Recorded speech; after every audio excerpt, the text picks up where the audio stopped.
अचानक भारत पर धावा बोलने की तैयारी में महाशक्ति।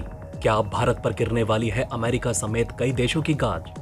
रूस यूक्रेन युद्ध में एक साल पूरा होने पर हुए बड़े खुलासे। भारत के ऊपर धावा बोलने की तैयारी में पश्चिम। इस बात पर चीन पर खिसियाया अमेरिका, दी बड़ी धमकी। क्या अब रूस का साथ छोड़ने पर मजबूर होंगे भारत और चीन? तो इस तरह साल भर जिंदा रहा। जिगरी ने की थी सीक्रेट मदद, बोला हमेशा याद रखेंगे भारत की मदद। दुनिया की नजरों से परे रूस को कौन सी मदद कर रहा था भारत? क्या रूस का न्यूट्रल स्टैंड होगा रद्द? दोस्तों, दुनिया गवा रही है कि दूध के बदले खीर देने वाले भारत ने हमेशा देने वाले को उसकी औकात से ज्यादा ही लौटाया है। रूस यूक्रेन युद्ध में दुनिया ने यह देख लिया, भारत ने तो रूस को भी दिया और यूक्रेन को भी। यूक्रेन पर रूसी आक्रमण के एक साल पूरे हो चुके हैं और अब से ठीक एक साल पहले रूसी राष्ट्रपति व्लादिमीर पुतिन के आदेश के बाद रूसी सैनिकों ने यूक्रेन के खिलाफ सैन्य अभियान शुरू किया था। रूसी आक्रमण के बाद पहले 2 दिनों में तो यही लगा कि रूस ज्यादा से ज्यादा एक हफ्ते में यूक्रेन पर कब्जा कर लेगा, लेकिन वक्त के साथ युद्ध की तस्वीर बदलती चली गई और एक साल बाद भी रूस इस युद्ध को जीतने में नाकाम रहा है। आइए जानते हैं कि कैसे पिछले एक साल में एशिया के 2 सबसे बड़े इकोनॉमी चीन और भारत ने रूस को इस युद्ध में रूस को जिंदा रखा हुआ है।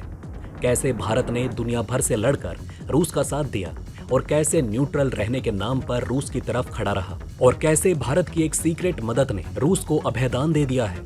आज खुलासा होते ही अमेरिका समेत दुनिया भर भारत पर क्यों टूट पड़ा है, ये भी जानेंगे। 24 फरवरी 2022 को यूक्रेन पर रूस के आक्रमण के बाद कॉरपोरेट वर्ल्ड की प्रतिक्रिया ने पूर्वी देशों और पश्चिमी देशों के बीच के विभाजन को उजागर कर दिया। यूरोप और एशिया लड़ मर जा रहे थे। अब अमेरिका का यूरोप चाहता है कि जहां वो चाहे दुनिया वहीं चले। यूक्रेन युद्ध के बाद जैसे ही अमेरिकी और यूरोपीय कंपनियों ने रूस के साथ संबंधों को तोड़ना शुरू किया, ठीक वैसे ही एशियाई कंपनी उस ऑप्शन की तलाश करने लगी कि कैसे वो मॉस्को पर लगे प्रतिबंधों से बचे और रूस के साथ संबंधों का विस्तार करते हुए उस खाली जगह को भरे जो पश्चिमी देशों की कंपनियों के हटने की वजह से बनी। पिछले एक साल में 1100 से ज्यादा पश्चिमी कंपनियों ने या तो रूस से अपना कारोबार पूरी तरह से समेट लिया या फिर अपना ऑपरेशन सस्पेंड कर दिया। इनमें McDonald's, Coca Cola, Starbucks, Apple और नाइकी जैसे बड़े नाम शामिल हैं। चीफ एग्जीक्यूटिव लीडरशिप इंस्टीट्यूट की रिपोर्ट के मुताबिक 100 एशियाई कंपनियों ने भी रूस में अपना काम बंद कर दिया। इनमें से अकेले जापान की आधी से ज्यादा कंपनियां शामिल हैं, जिन्होंने रूस में अपना कामकाज ही बंद कर दिया।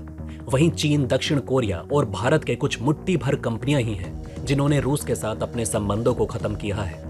लिहाजा इस संघर्ष ने पूर्वी देशों और पश्चिमी देशों के बीच विभाजन रेखा को खींचा और युद्ध को लेकर अलग अलग धारणाओं को सामने लाया।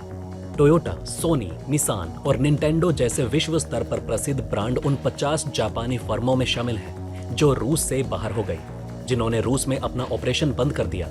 हालांकि भारत और चीन ने रूस पर प्रतिबंध लगाना तो दूर, रूस की निंदा करने से भी इनकार कर दिया। इसके साथ ही भारत और चीन ने रूस से अपने ऊर्जा आयात को काफी बढ़ा दिया। भारतीय कार निर्माता बजाज ऑटो और चीनी तकनीकी दिग्गज अलीबाबा और दीदी सहित कई बड़े ब्रांड ने हमेशा की तरह रूस के साथ अपना कारोबार जारी रखा।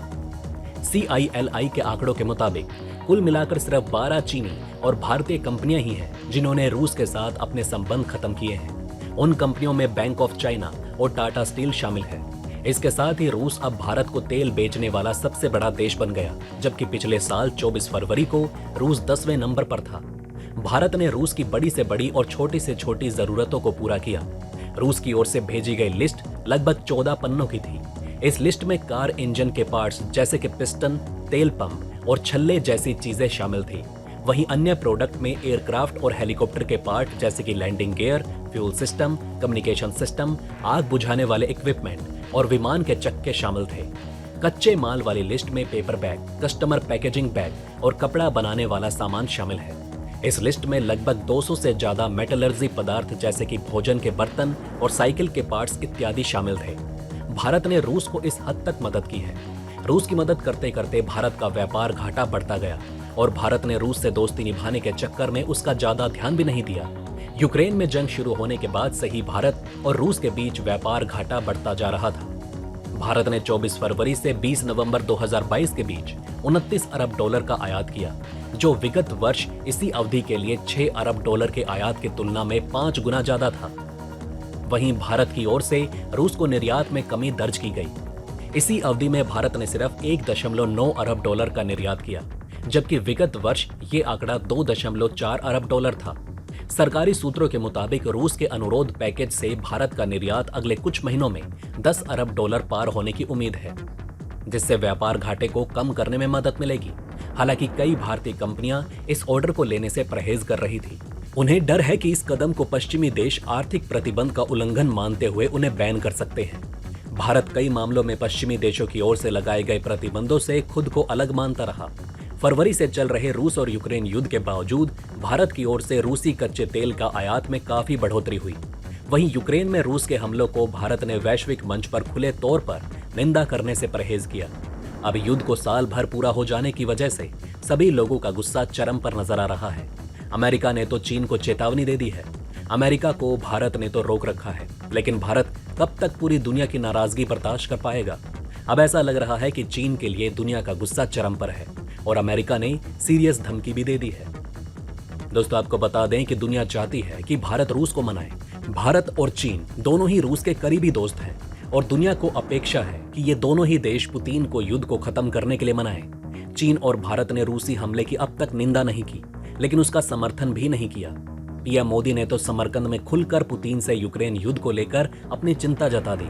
मोदी और शी दोनों ने ही परमाणु बम के इस्तेमाल का कड़ा विरोध भी किया है। अब चीन इसलिए दोनों देशों के बीच सुलह कराना चाहता है क्योंकि वो चाहता है कि इससे उसकी इमेज मजबूत हो। दुनिया भर में जिस तरह चीन बदनाम है, उस तरह कोई देश नहीं। तो ऐसे में ऐसा करके चीन अपनी छवि सुधारना चाहता है। इसके साथ साथ अगर भारत भी रूस पर दबाव बनाता है तो रूस के लिए बहुत मुश्किल हो जाएगा और फिर इस देश को जबरन पीछे हटना ही होगा। अब दोस्तों, आपके हिसाब से भारत को आगे क्या करना चाहिए? रूस का साथ देना चाहिए या फिर कोई दूसरा रास्ता देखना चाहिए? वो भी ऐसे समय में जब दुनिया भारत पर घात लगाए बैठी है। लेकिन भारत को ये भी याद रखना चाहिए कि जिगरी रूस को भी भारत के मदद की सख्त जरूरत है। दोस्तों, अब आप हमें कमेंट सेक्शन में बताएं कि क्या आपको ये बातें पहले से पता थी? अगर नहीं तो इनमें से कौन सी बात आपको सबसे ज्यादा इंटरेस्टिंग लगी? और कमेंट बॉक्स में जय हिंद लिखना ना भूलिएगा। तो दोस्तों, हमारे इस वीडियो में हमने आपको बहुत सी बातें बताने की कोशिश की। अगर आपको हमारी ये कोशिश अच्छी लगी हो तो प्लीज लाइक करें इस वीडियो को और इसी तरह की और जानकारी पाने के लिए सब्सक्राइब करें हमारे चैनल को। जितना हो सके इस वीडियो को शेयर करना ना भूलें। धन्यवाद।